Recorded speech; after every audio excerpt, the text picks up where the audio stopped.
Unfortunately, we only have two of the candidates running tonight. Our third candidate said that she couldn't find the time to come. I'm trying to put that, I'm not trying to disparage her one way or another. I know how life is and how hectic we all are. I just want you to know that she was invited and that she did say that she could not attend tonight.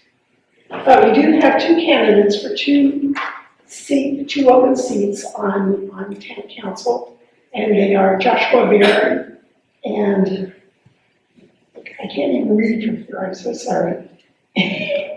And Jason Forbes. And they have drawn to see who goes first, and we'll go back and forth so that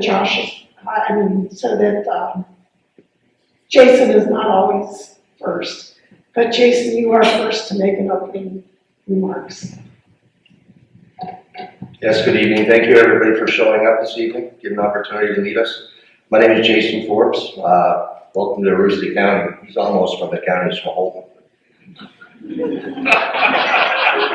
I'm a Presque Isle native. I moved to Hermon approximately 12 years ago.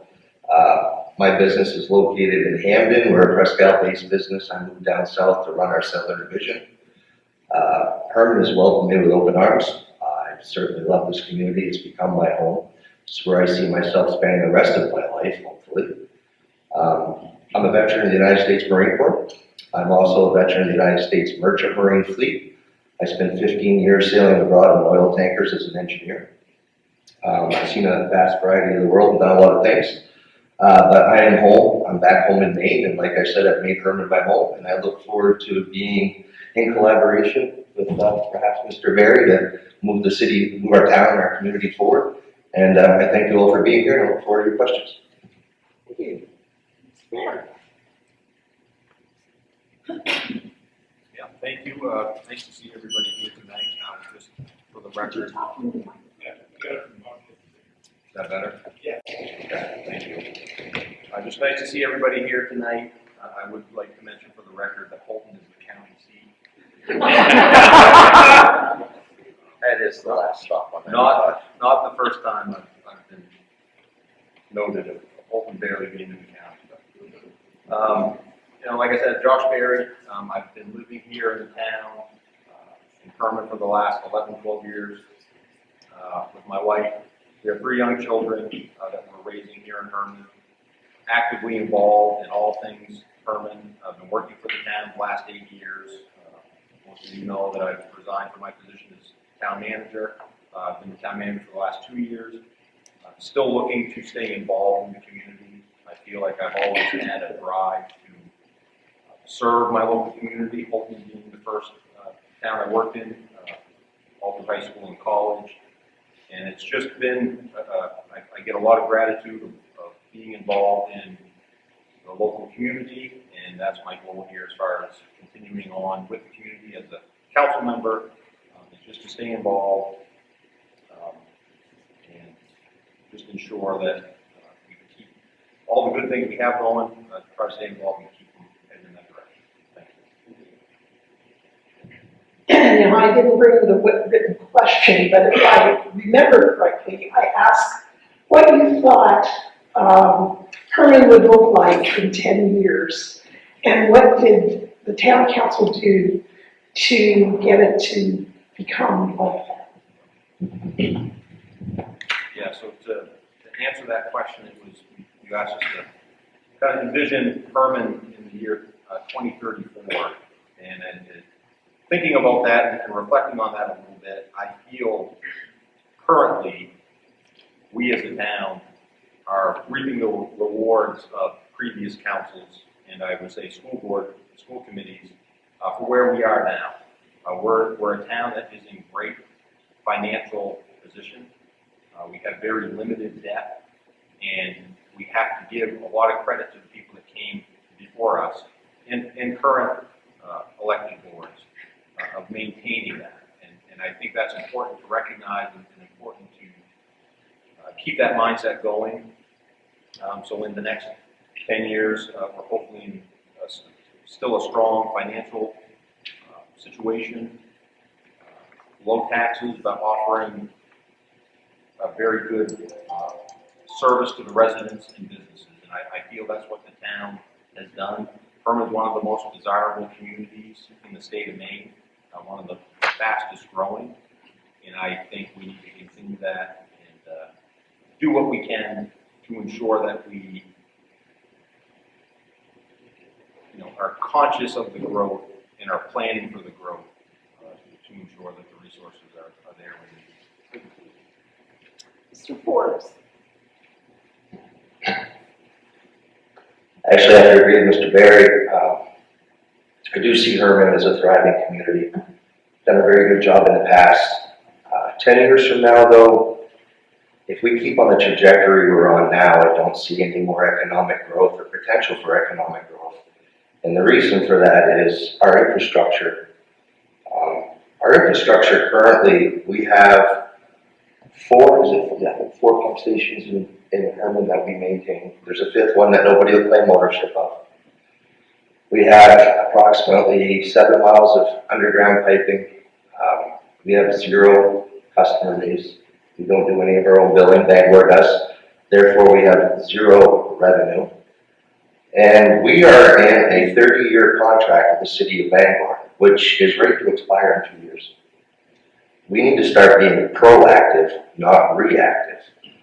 When people reach out and say, we need to start thinking about getting a sewer crew, we need to start thinking about I&I reports and see why there's so much stormwater going through our systems.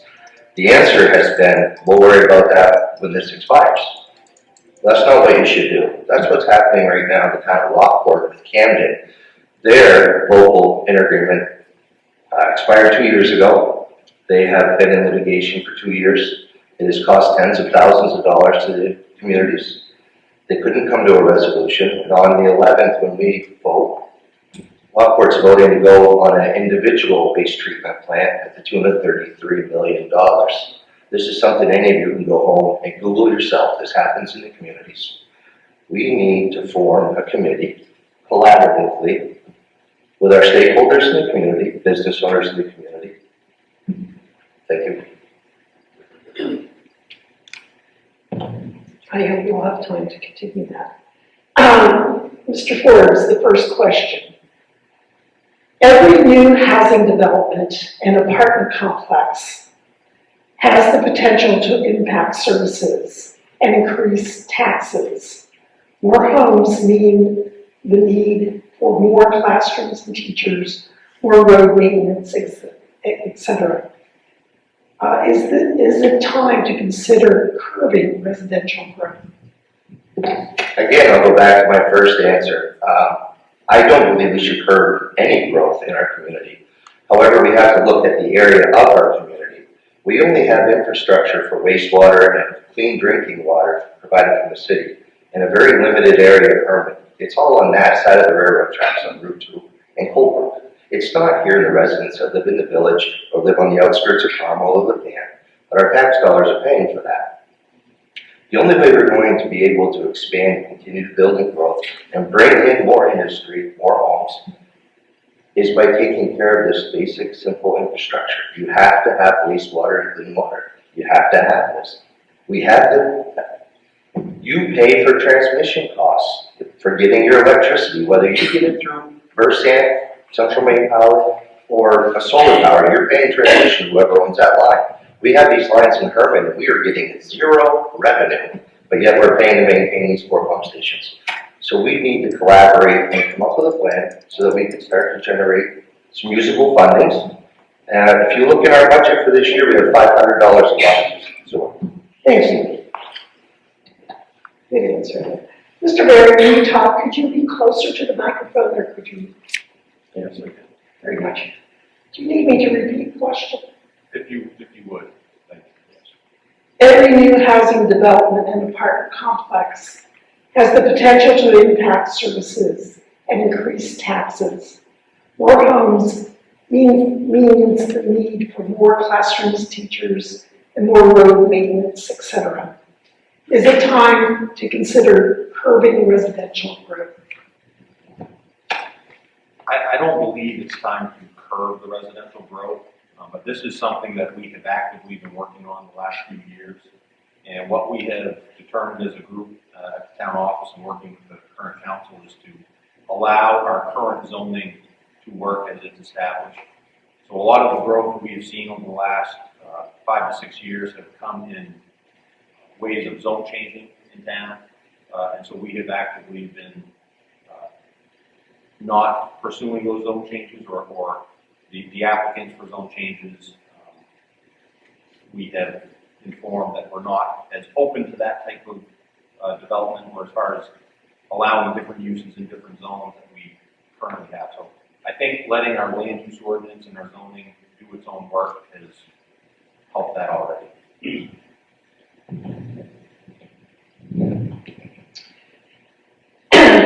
Mr. Berry, the next question. What is your opinion of the town's infrastructure and buildings? Are the school facilities sufficient to provide modern and competitive education? And what other infrastructure does the town need? Yeah, and I would agree with Mr. Forbes as far as the water and the sewer comments he made. And those are all things that we are actively working on right now. I think Hermon, facility-wise, is in need of some improvements across the board. I would say, as far as the town office, voting facilities that we have, community opportunities for residents, buildings that they could use. We have a great area down at Jackson Beach that could be utilized even more. So I do think the overall facility discussion in town needs to be had. And I would say that's one that we're not having now, but I feel that we should start going and start to get going, I guess I should say. Mr. Forbes? Yes, as far as facilities, I agree with Mr. Berry. I think there needs to be a community center in the future, with a place for our senior citizens to be able to gather and our children to be able to have scouting events and utilize that facility for voting so that we don't interrupt the students here at schools and so on and so forth. But as far as the school buildings and stuff, we're sitting on an area right now at the high school that is known to be contaminated with PFAS and have water drinking issues. Again, not to beat a dead horse, but if we look into our infrastructure and look into funding to bring our wastewater treatment into the center of town, and we were able to hook this community school, the elementary school, the middle school, to public sewer and public water, it would diminish the chances of having PFAS in the water. There are results right now going on in studies on MDI with 3 of their schools that looks like that they are perhaps contaminating themselves with PFAS because of they have a leach field, as we do on this facility, and a septic tank, and the janitorial closets will dump their water from their mops and buckets and the strippers from the wax contaminants leach into the ground, and the PFAS stays on site. Candidates, you both seem to be going over time. With your indulgence, do you want to do 2 minutes per question instead of 1? You have fewer questions. Yeah. I'm good with that. Okay, 2 minutes. So the next question. Mr. Forbes, you first. Is it time for Hermon to have its own ambulance service?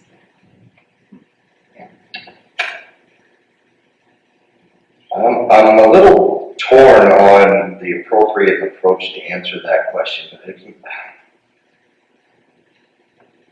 I believe that the track we're on right now with fire rescue is a good track. Quick response times, we don't have to wait for somebody to come out of Bangor.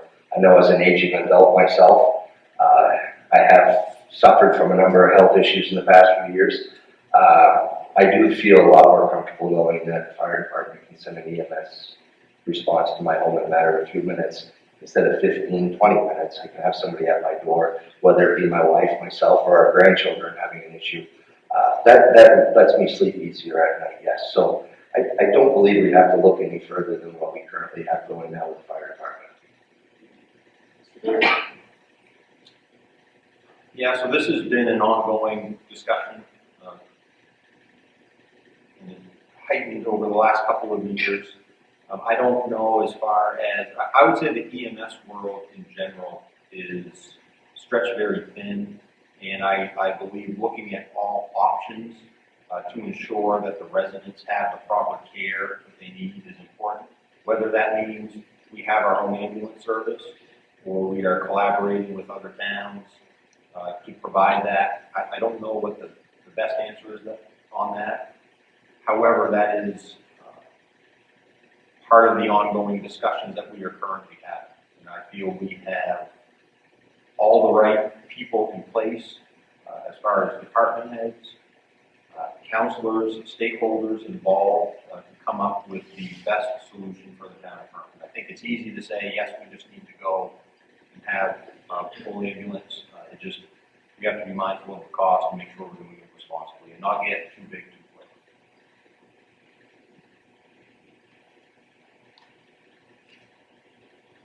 quick. Mr. Berry, what do you consider Hermon's best assets and what could the town be doing better? I consider Hermon's best assets to be its youth. I feel that is our strongest asset and one that we need to focus on the most. I feel the discussions that we have been having town-wide, I feel everybody here in town is on the same page as far as we're doing what we can, and council's a little bit different. But there needs to be a focus on providing the youth the as much possible exposure to as many potential programs and ways to help disadvantaged youth gain their full potential. So I feel that the youth of Hermon are our biggest assets, and I think that's a big focus of mine, is to ensure that we're offering as much to them as we possibly can. Not to take away from other residents, but to me, I'm a recreator at heart, and that's just a big part of my life and what I grew up with, and I benefited tremendously from that. And I want to just ensure that the kids of Hermon get that same opportunity. Forbes. I agree completely with Josh about the youth being an important part of the community, but I feel the people as a whole in general in Hermon are the best commodity. Like I said, I transplanted here 12 years ago, and I was so bad I would travel to Presque Isle every 2 weeks to get a haircut. I'm a good old boy from the county. Everybody knows everybody. I'm related to everybody. We'd all hang out at the same place, get to see each other. I started to get that interaction here with the community. It started with Patty Dern, as a matter of fact. She was the very first person when I'd walk into a room. Hi, Jason, how are you? And then when I'd walk into C&K, her husband would say, good morning, Jason, how are you? And I started to get that feeling of, hey, Hermon's home. Now every Saturday morning, you'll find me at Dice Hearts with the good old boys having breakfast at 6:30 every Saturday morning. It's become my home. So I think the people of Hermon are actually the best asset. And our children, our youth, they're our next generation. They're a tremendous asset. We are a tremendous community. I've embraced this community as it has embraced me, and I thank you all for that. And I look forward to what we can do together in the future to make the town even better. Thank you. Mr. Forbes, what neighborhood do you live in and why? And what are your favorite places to spend time in the town? I'm sorry, I'm a little bit hard of hearing. I do have hearing aids. The very first part of that question, could you repeat that? What neighborhood do you live in? I reside at 223 New Boston Road. I'm at the end of the New Boston Road down by the Fuller Road. I live next door to the Olivers. My favorite part of Hermon probably is the ski mountain area. I enjoy watching my nephews. We go there often and watch my nephews ski. I used to be an outdoor wreck when I was younger, in better shape. I used to love to ski myself too. I love watching the community, the people from other communities coming to our community and all enjoying what we have to offer. I think that's my favorite part of Hermon, is the mountains area. Could you repeat the last part of that question? What neighborhood do you live in and why, and where are your favorite places in town to spend time? Okay, thank you. I live on Hillcrest Drive, which is part of Evergreen Estates subdivision up on the top of the hill at Route 2. I live there because it's a small community. We originally were living on the Full Road, a lot of traffic, like I said, I have 3 young children, and just wanted to get off the busier road, so we moved over there so our kids could run out on their bikes and not have to worry about the traffic so much. Probably my favorite place to spend time in Hermon currently is down at the baseball, softball facilities, the athletic complexes down there. We're down there almost every night during the week and on the weekends. And I've got to say the new football and track facility is probably one of our biggest destinations that we go to as a family quite often. So there's a lot of good things in Hermon that we frequent. Mr. Berry, how would you encourage entrepreneurship, innovation, and the growth of small business in Hermon? To come down to the town office and talk to us. And we have our fingertips in a lot of different programs. I say we because I will always feel like I'm part of the team in Hermon. We have a very robust and business-friendly attitude, and I think that's also one of Hermon's greatest assets as well, is we encourage it. We do everything we can to help, whether it is a home occupation filling out their permits or large industry getting them through planning board. We are very business friendly and take a lot of pride in that, and I think that's a good first step would be coming down, especially talking to our economic development director, assistant town manager, Scott Perkins. It's a good first step. Mr. Forbes? I think all a person has to do to see what's our community. You can drive through downtown Hermon, any side road. Entrepreneurship thrives in this community. There's more people that have their own businesses. You have auto redemption centers, the Mosquito Man. You have lawn care companies. You can't turn a corner without seeing somebody with a lawn care company. Snowplow removal. Frank always has his own shop on Route 2. The list goes on and on and on. This area just seems to develop entrepreneurship and has for several generations. I've never been in an area with so many self-starters in my life, and it's one of the reasons why I drew our company to come to this area. I hope to expand my own business from this area. But yeah, Hermon is just, take a look. Don't take my word for it. Just drive through the community and start saying, he's right, well, there's one, there's one, there's one, there's one. It's just mind-blowing the number of self-driven entrepreneurs that are in this area. It's remarkable. Thank you. Mr. Forbes, what are your thoughts on the tax base and what could be done better in terms of revenue growth and expense management? Okay, I'm going to have to go back to my first statement. Revenue growth. When I was trying to explain about generating revenue from the use of our septic system that we currently have in place, we have a customer that utilizes our infrastructure that's not even in Hermon, doesn't even pay a cent in taxes to our community, but utilizes our facility. We should be charging a transmission fee for that. We should be having a committee get together, establish who the contacts are, who our customer base would be. Bangor doesn't even know everybody that's hooked onto our system right now. There's several pump stations in town that have never had an I&I report done on them. They don't know who's hooked to them, how long they've been up there. We just went a few years ago, there was a $5 million bill, I believe, owed to Bangor because of it. We needed to look into that further. It just all got dropped. We can build a revenue base by charging our own customers, but we have to hire somebody to do the billing. We have to hire a septic contact, point of contact for our infrastructure. We all need to work collaboratively together, establish a committee, and move forward and see that we can do it in order to generate revenue. If we don't do that, I'm not trying to put any fear in anybody's, but there's a strong possibility we could be in the same predicament that's going on in Camden and Lockport at the moment. We could be voting in a few years on, well, right now it's $33 million, but 5 years from now, after litigations, months and months and months of talking about things, could be $50 million. That's a tune that's pretty hard to swallow. I just think we need to be proactive now instead of reactive.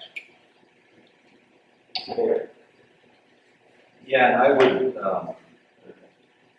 there's a lot of different ways to increase the revenues for the town.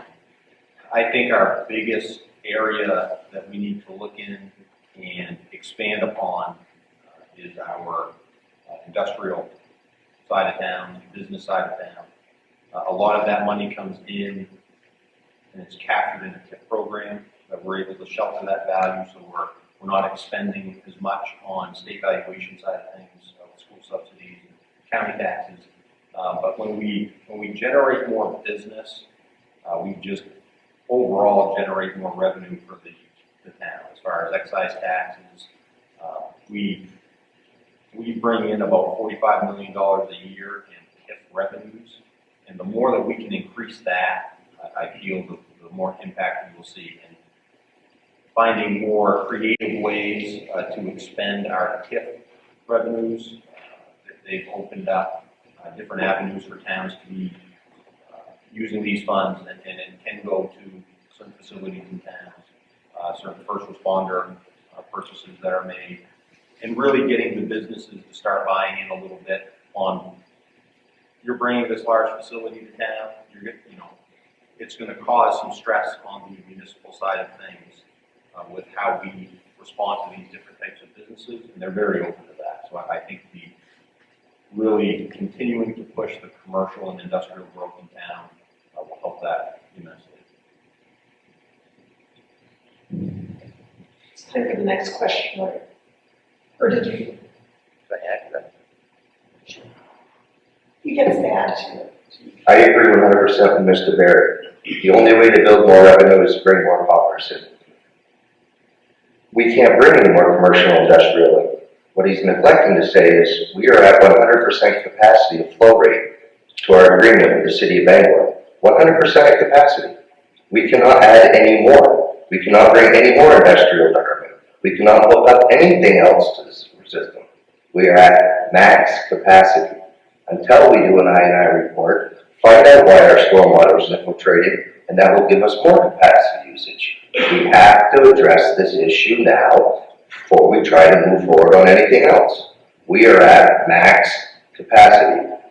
Ladies and gentlemen, I'm not saying that you have 40, 50% more. I'm saying the last two places that just hooked up in Hermon maxed you out. You're at 100%. Am I wrong, Mr. Barry?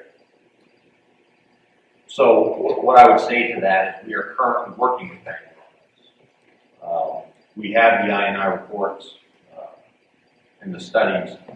If it wasn't an annual town meeting question last year, it may be on there again this year. But this is something that we're currently working on. I don't know as if the current development completely maxed us out, as we are working with Bangor Wastewater. Plymouth Engineering has been heavily involved in these because we are reaching max capacity.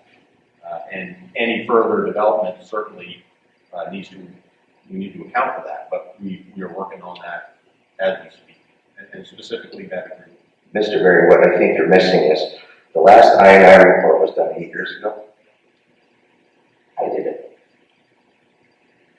Nothing's been done in 8 years. I personally did it. I'm the last person that camera inspected any footage of line. If you walk into Mr. Perkins' office right now today and you ask him for any drawings, any maps of the waste treatment systems in Hermon, I guarantee you they will be in my hand. So with those studies, though, there's a lot of federal funding that's available for those, and you have to go through the proper process to gain those funds. So it's not as easy as just saying, hey, we need to go do this study right now. There's a lot of different applications, a lot of different hoops to jump through, and that, I will say, Scott Perkins has been working diligently on that on the last couple of years, and we're about to see a lot of gains from that. Did you have a third-party independent contractor reach out to you recently about taking care of pump stations?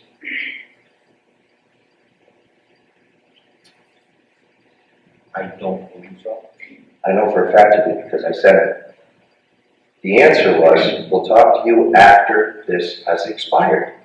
How can we do anything proactive if we're doing it reactive? So which type of third party? We're talking an independent third-party contractor to come in and take care of the waste treatment that was being done right now by the city of Bangor to maintain the pump stations. You do not have any point of contact for sewer in the town of Hermon. You don't have anybody on call. If there's a high flow level going off, if there's a mechanical issue, you have nobody to reach out to right now. You're relying on this 30-year-old contract with Bangor. You're relying on Bangor to send their workers out in the middle of the night and take care of that issue. This contract's going to expire and you have nobody, zero, nobody trying to take care of that. Is there a timer and also like is it allowed for the date? No, I thought it was important. I would like to That's, respond to that. yes, Mr. Berry. It's not as though we aren't paying attention to this and we're in a grave danger of not having any response to anything that goes on in Hermon. That's not true. We sit down with Bangor. They are telling us, hey, eventually, Hermon, you're going to have to take care of this on your own. They're not saying, hey, we're done. It's all on you. That's not how they're approaching it. July 2026. Thank you that I completely addressed this issue. Mr. Berry, what do you see as the three most important areas to focus on improving should you get elected, and give supporting examples on how you plan to achieve these improvements? So I feel initially I'd like to see the council start establishing annual goals and working on bigger picture items. I think that's important. That's something that we discussed when I first took over as town manager, and just as busy as we have been, we haven't really begun a good process on that. So I think that's important. I think communication with the community is big and something that we're continually trying to improve. I hear a lot of, I wasn't aware of this, I wasn't aware of that, but we have actively brought on new staff and are implementing technological advances and trying to get information out to people with keeping our senior citizen population in mind. So we do still continue to mail out as much information as we can. And I really think we're not far off with how we have been working with the school, and the town and school relationship I think is very critical. And I'd like to continue moving that in the right direction, which I think we have made tremendous strides over the last couple of years, with thanks to some of the school committee members and current council members, in just making sure we're all on the same page with communicating properly and being as effective as we can. Thank you. Mr. Forbes. I agree with Mr. Berry. First of all, I apologize to the people in the audience. I have nothing but respect for Mr. Berry. I think he's done a wonderful job as our town manager. I have a tendency to be like a pit bull. When I grab a hold of something, I firmly believe in it, which is the reason why I'm running. I also, there's no gray area with me. I'm black and white, man of my word. I believe the only thing you truly own in your life is your word. When you're dead and your family's over your hole and they look down at you, the only thing that you did own your entire existence was your word. So I give you my word that I will work hard for the people of this community. I will look forward to working collaboratively with the other council members. Again, I believe we have to be proactive, not reactive. We need to take care of issues right now instead of kicking the can down the road. We have to stop. We have to slam our hands on the table and say, enough is enough. These needless dollars that we keep spending for legal fees. When we could all just sit down and say, let's agree to disagree. We all have a common goal. Let's move forward. Let's collaboratively work together. Whether it be you're a Republican or you're a Democrat, work bipartisanship, we all have the same agenda. This is our home. We all need to work together for the future of our community and the good of our children. And I believe we can do that. I believe we have. I look forward to working with Mr. Berry. I'm certain that if we get elected, there'll be heated conversations. I'm a very strong opinionated man. He's a very strong opinionated man. But I believe we both have the same agenda. And if we could meet in the center and work together with that, I think we can achieve great things in this town. Thank you. Thank you. Mr. Forbes, what civic and/or nonprofit organizations have you been affiliated with? I'm a 25-year member of the Elks of Presque Isle. I just transferred to the Bangor Elks. I was I'm a 22-year Maine registered master guide. I do a lot of volunteer time. I guided hunts for the Wounded Warrior Project. Done a lot of volunteer time for sick children, Make-A-Wish Foundation, moose hunts, bear hunts, things of that fashion. I've donated my cabins that I owned in Aroostook County to a number of charitable events. I contribute a lot of my time to the youth, senior citizens in the community. I volunteer a lot of time for Veterans Administration stuff. I am a disabled vet myself. I find if I have one of my servicemen go in and do a residential call for a veteran that's in need and they don't have the money for the bill, I'll tell them that they've already paid it for their service to the country and thank them. That's how I put forth my thanks to our country and the people that have given their devotion to us. So that's what I do. Yeah, so I'm actively involved in, you've heard me say this a lot tonight. The youth in the town, the rec, I'm a volunteer coach pretty much every season of the year. Doesn't matter what the sport is. My wife and I both get involved where we see we need to. Heavily involved in my church, Crosspoint Church. I'm on the school committee there, involved in many, many different groups within that church, spend a lot of time there, and look forward to continuing that on. Prior to Hermon, I've been involved in Boys and Girls Clubs of America up north, on the Maliseet Indian Reservation, involved in that. Some committees in Bolton as well, Parks and Rec Committee. So a lot of my time I spend volunteering for the town I live in, basically.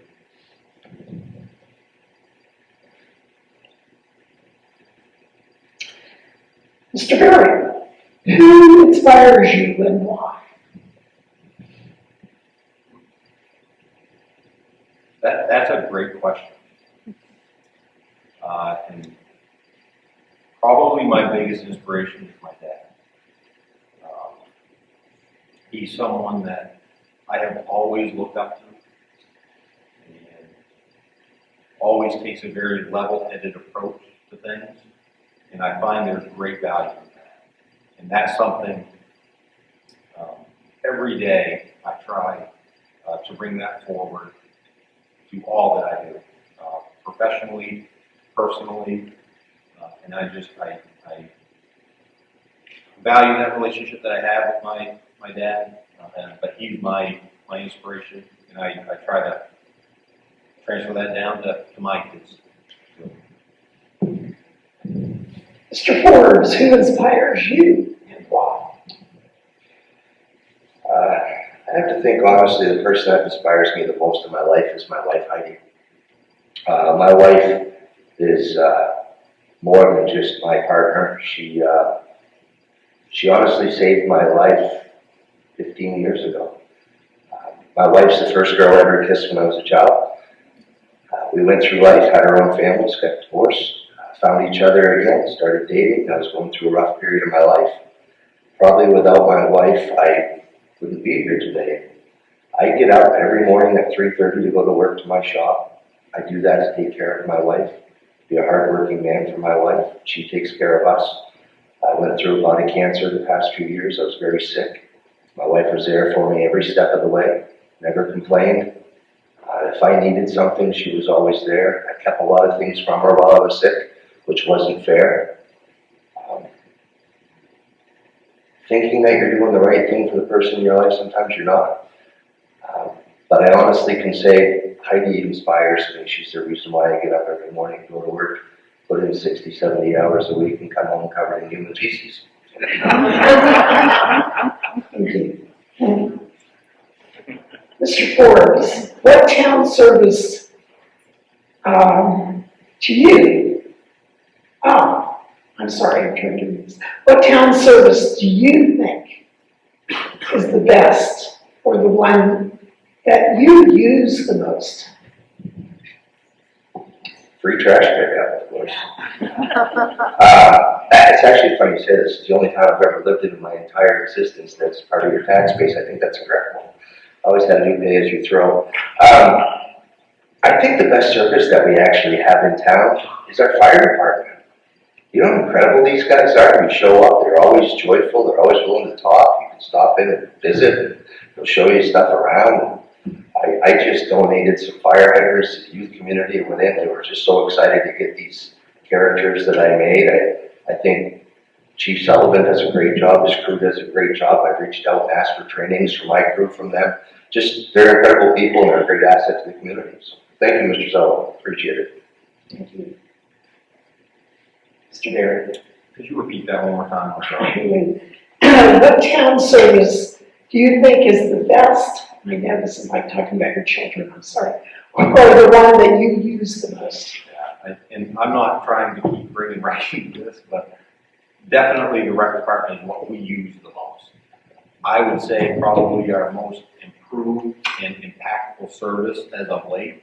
I would agree with our first response program that we've implemented with Chief Sullivan and the crew there. I think that has been a much needed addition to the town, and I would call it a life-saving addition to the town, and something that I feel people are they're seeing benefits from that rather quickly.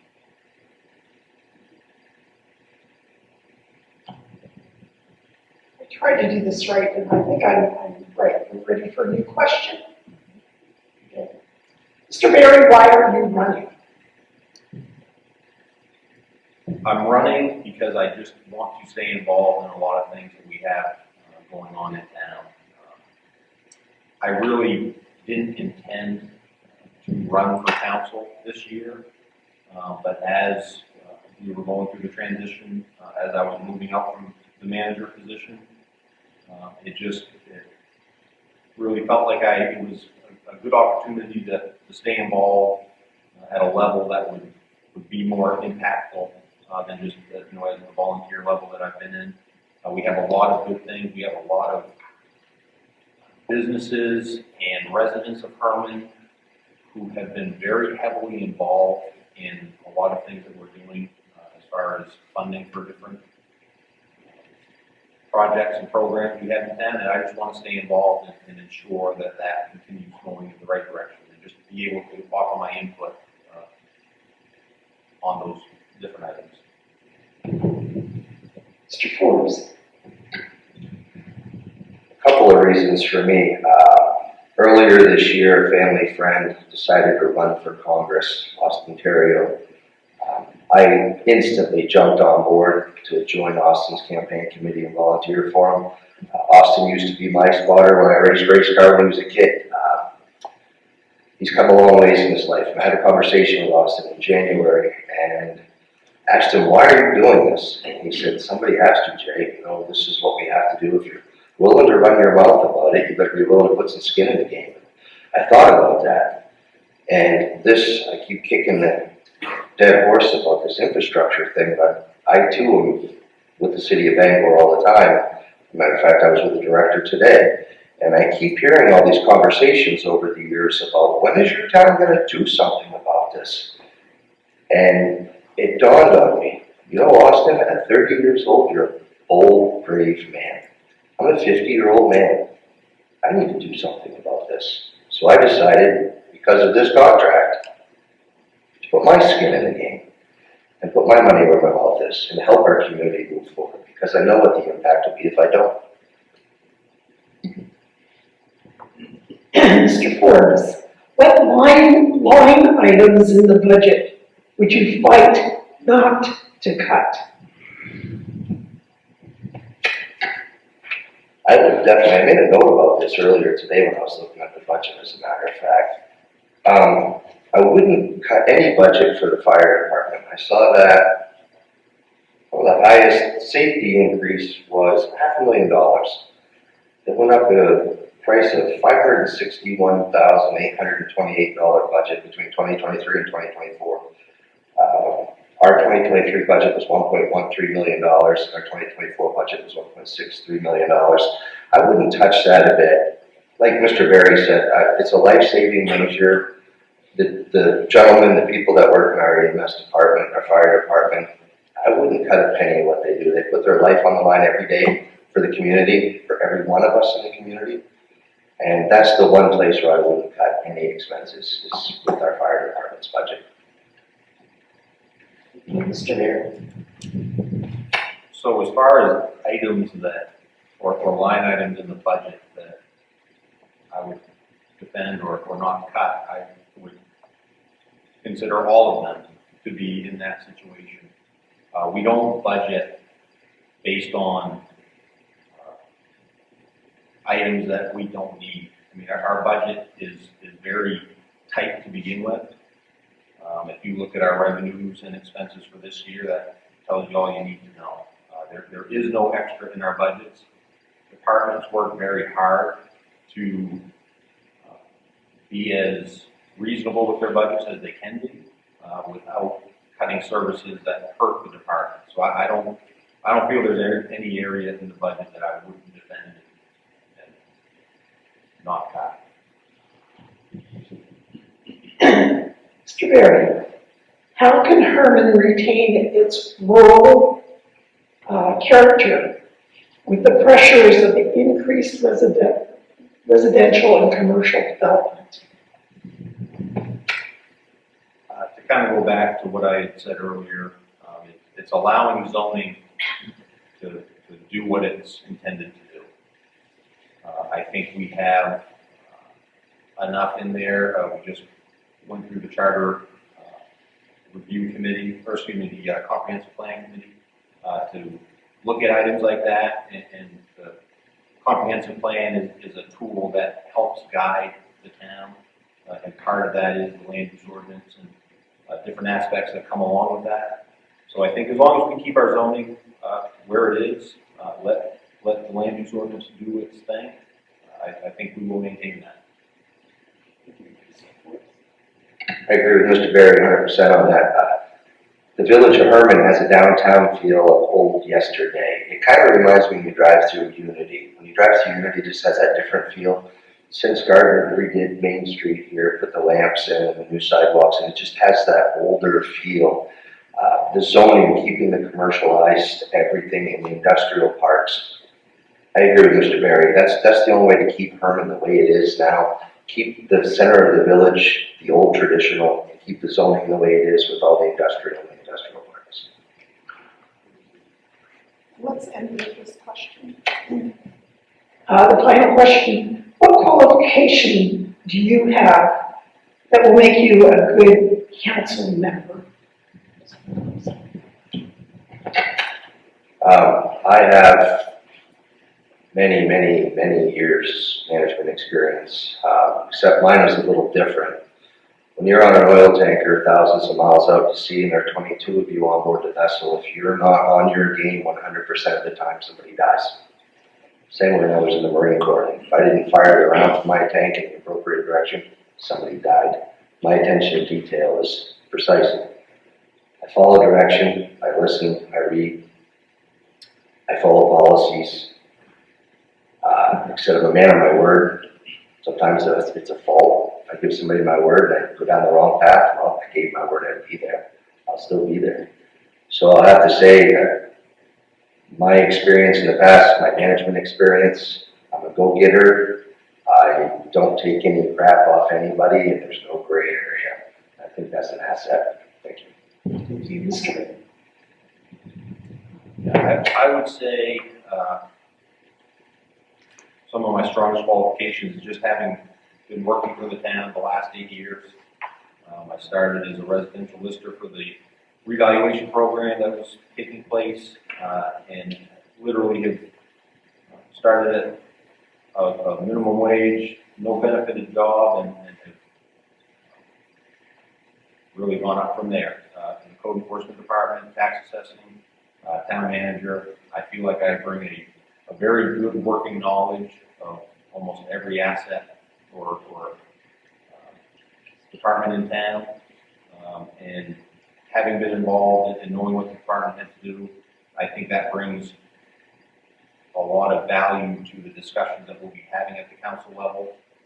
So when we bring up items like the agreement with Bangor wastewater, I can fill people in on just exactly where the conversation is and where we are with that, because there's a lot that goes on at the town office that most people don't realize.